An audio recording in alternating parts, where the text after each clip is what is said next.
ઘણી ઓળખ્યા મર્યાદી નો નામ હું ભૂલતા નથી ઘણી વાર આપણે ભૂલી જઈએ મારે મન સદગુરુ સ્વામ મને ઘડી ના વિસરે રામ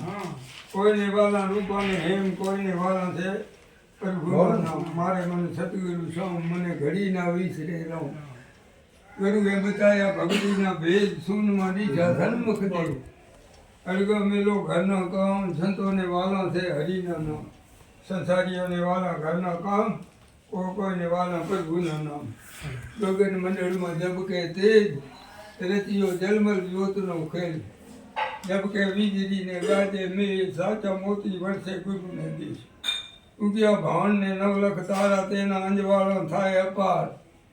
વાગે ઝાલરને સિંગી કરે સાદ વાગે વાગે અનહદ નાય ગગન મંડળમાં ગુરુની સેવા થાય ગુરુ પ્રતાપે ગુરુ બાપુ કુંભારામ ગાય સમજા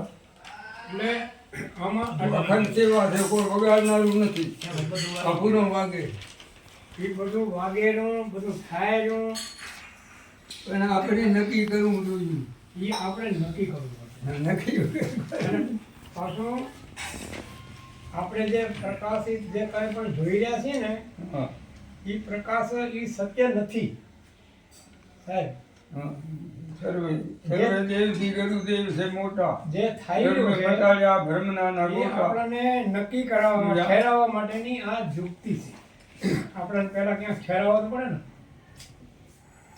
ને સદગુરુ નક્કી કરાવાય છે એને જો અત્યારે આપણને આ તારું સ્વરૂપ છે હા નાદ વાગે રહ્યો પહેલા વાગતો હતો પ્રકાશ પહેલા થતો હતો તો પણ એ આપણને ખબર નથી એ આપણને ગુરુ મહારાજે સમજાયા ત્યાં આપણને ખબર પડી એટલે માટે સંતોની જરૂર છે એમ અને એને પણ પાછું એ બધું થયું એનું પાછું એને બાદ કર્યું કે વળી પાછા પ્રકાશમાં અવાજમાં અટકી રહે રંગરૂપ રેખને અરૂપ ઓળખાય જે પ્રકાશ છે થાય છે તો જાય છે જે જાય ને થાય તેને સત્ય કહેવાય નહીં પ્રકાશિત છે પણ એ અખંડ પ્રકાશ જે છે એ જ્ઞાનનો પ્રકાશ છે જ્ઞાનનો સમજે પૂર્વ શુભ કર્મ કરી આયા તે મનુષ્ય તન ધરણી में पाया फिर विषयों में भरमाया मौत याद नहीं आता है करो हरि का भजन प्यारे उमरिया बीत जाती उम्र जाए रात दी दाड़ा ઓછા થાય એનો વિચાર કરે કોઈ પણ વસ્તુ છે એનો વિચાર કરે કે આપણને આ બાપુએ કીધું છે તો આનો મતલબ શું એમ